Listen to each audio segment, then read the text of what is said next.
साल 2025 की बमबारी शुरू हो चुकी है। पहला बम जो है वो सुबह गिराया गया था और अब दोपहर को जो है वो हाइड्रोजन बम अवाम के ऊपर गिरा दिया गया है। मज़ीद बैंकों के मुनाफा रेट्स में जो है वो कमी कर दी गई है, जिसमें जो है वो एमसीबी बैंक है, यूबीएल बैंक है, एचबीएल बैंक है और मज़ीद दीगर बैंकों के मुनाफा रेट्स में जो है वो कमी कर दी गई है।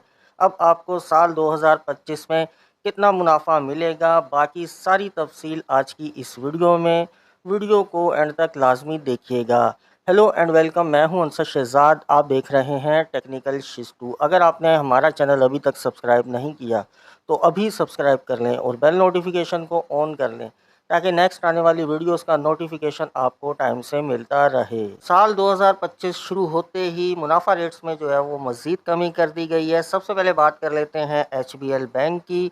तो एचबीएल बैंक में आपका प्रॉफिट एंड लॉस अकाउंट आता है, आपका मनी क्लब अकाउंट आता है, एचबीएल वैल्यू अकाउंट आता है, एचबीएल रुतबा अकाउंट आता है, एचबीएल निसा अकाउंट, एचबीएल महाना आमदन अकाउंट, डेली मुनाफा अकाउंट और डेली प्रोग्रेस अकाउंट।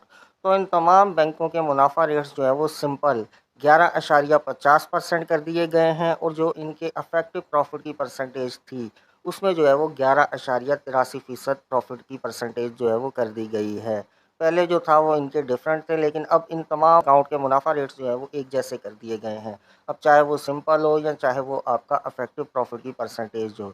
इसके अलावा एचबीएल के जो टर्म डिपॉजिट अकाउंट हैं, एचबीएल एडवांटेज अकाउंट और HBL advantage plus account. HBL simple advantage जो है वो उसका मुनाफा रेट 4.55% से लेकर 5.50% कर दिया गया है और जो इनका प्लस वाला अकाउंट है उसका 4% से लेकर 3.50% के दरमियान जो है वो प्रॉफिट की परसेंटेज अब आपको साल 2025 में जो है वो मिला करेगी।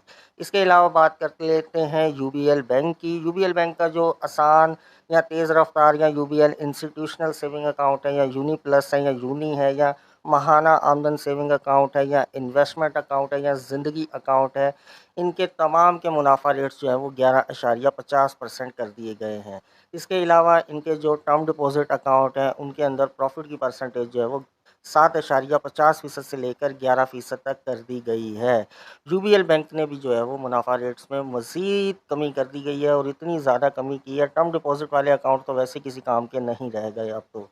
इसके अलावा बात कर लेते हैं बैंक अल फलाह की। तो बैंक अल फलाह के टर्म डिपॉजिट जो अकाउंट हैं उनकी प्रॉफिट की परसेंटेज जो है वो मिनिमम 8% से लेकर और मैक्सिमम 10.50% तक जो है वो कर दी गई है। इसके अलावा इनका बैंक अल फलाह का माहाना आमदन अकाउंट आता है 10.40% से लेकर 10.60% के दरमियान प्रॉफिट की परसेंटेज जो है वो कर दी गई है।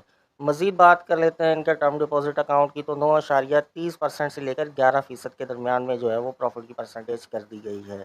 इसके अलावा इनके जो सेविंग्स अकाउंट हैं जैसे कि रोशन डिजिटल अकाउंट हो गया, आसान सेविंग अकाउंट हो गया, महाना या फिर इनका रॉयल और इनके जो प्रीमियम और भी सेविंग्स अकाउंट हैं, इन तमाम की प्रॉफिट की परसेंटेज जो है वो 11.50% कर दी गई है।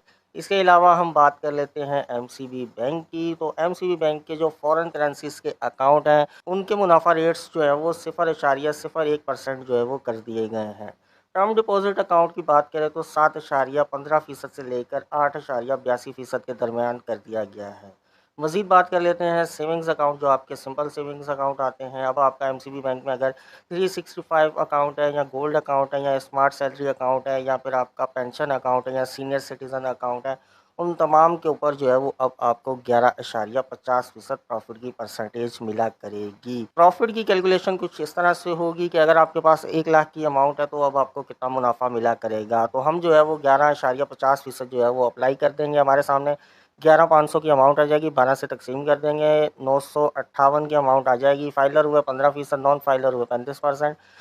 15% हम ले लेंगे, 143 की अमाउंट आएगी, माइनस करेंगे 958 में से, तो हमारे सामने 814 की अमाउंट मिला करेगी अगर आपके अकाउंट में 1 लाख की अमाउंट है। इसी तरह से आप जो है वो यहाँ पर अमाउंट चेंज करके कैलकुलेशन कर सकते हैं। अब सेविंग्स अकाउंट के अंदर पैसा रखना जो है वो बिल्कुल इस तरह से हो गया है कि अब आपको जो है वो 1000 रुपये या 800, 500, 1500 ही मिलेंगे। अगर आपके बैंक अकाउंट में जो है वो कम से कम भी अगर 50 लाख 1 करोड़ रुपया है तो फिर तो थोड़ा बहुत आ सकता है, अगर लेकिन आपके अकाउंट में 1 लाख है, 2 लाख है या 5 लाख है तो फिर आपको कोई बचत नहीं होने वाली।